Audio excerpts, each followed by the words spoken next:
Captain खरातच्या प्रकरणामध्ये आपण पाहिलं असेल की जो विकृतपणा या खरातनी केला आहे त्याचा जितका निषेध करावा तेवढा कमीच आहे। या कॅप्टन खरातचा खऱ्या अर्थानं चौरंगा केला पाहिजे। पण याच खरातच्या प्रकरणामध्ये गुरुपौर्णिमेला गुरु मानलं म्हणून पाद्यपूजन केलं म्हणून रुपाली चाकणकरांचे जे व्हिडिओ व्हायरल झाले आणि सतत मीडियावर सोशल मीडियावर रुपाली चाकणकरांचे फोटो व्हिडिओ हे वारंवार दाखवून की त्या खरातबरोबरच तेवढाच गुन्हा रुपाली चाकणकरांनी केला आहे असं दाखवलं गेलं, अशी मीडिया ट्रायल केली गेली।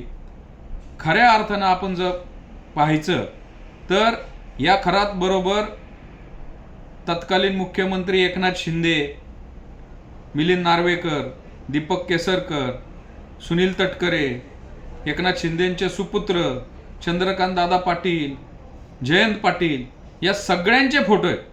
पण यांच्यात एकावरही कोणी मीडिया ट्रायल केली नाही, यांना कोणी जाब विचारला नाही, यांच्याकडे कोणी गेलं नाही। याच कॅप्टन खरातची जी संस्था आहे शिवनिका संस्थान, या शिवनिका संस्थानला 31/7/2020 रोजी गोदावरी नदीमधून मोठ्या प्रमाणामध्ये पाण्याचा हक्क दिला गेला। तत्कालीन जलसंपदा मंत्री कोण होते तर जयंत पाटील। मग या जयंत पाटलांची चौकशी केली का? त्या खरातांच्या संबंधित 7 मोठे मंत्री त्याच्या संपर्कामध्ये होते आहेत अशा पण बातम्या आहेत। मग त्या मंत्र्यांचा राजीनामा कुणी मागितला का?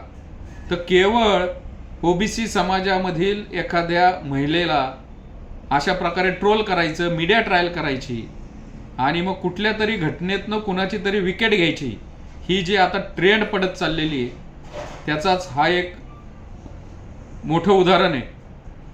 धनंजय मुंडेंच्या बाबतीत तसंच झालं, केलं एकानी पण त्याला भोगायला लागलं धनंजय मुंडेंचा राजीनामा घेऊन।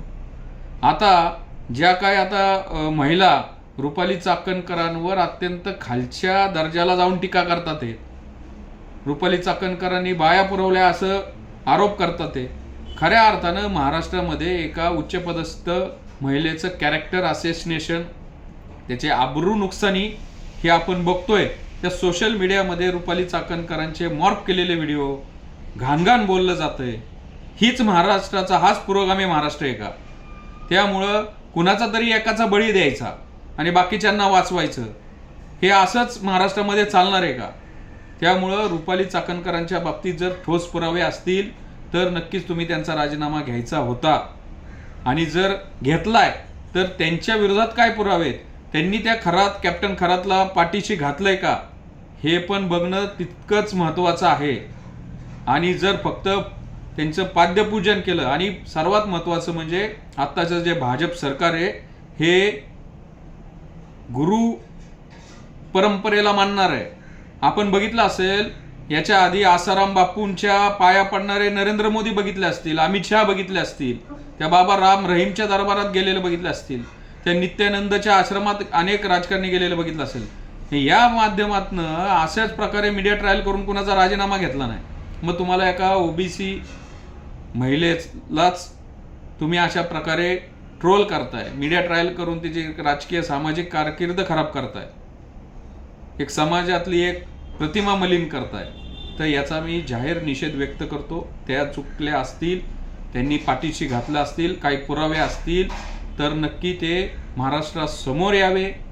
विनाकारण एखाद्या महिलेचं असं कॅरेक्टर असॅसिनेशन आपण बघतोय, मग ते व्हॉट्सअपच्या माध्यमातून असेल, फेसबुकच्या माध्यमातून असेल, अनेक असे प्रायव्हेट चॅनलचे काही बातम्या पेरतात ते, काही महिला कुणाची तरी सुपारी घेतल्यासारखं त्यांच्या मागे लागलेले आहेत। हे खऱ्या अर्थानं महाराष्ट्राच्या पुरोगामी विचारांना मूठ माती देण्यासारखं आहे, याचा मी जाहीर निषेध करतो।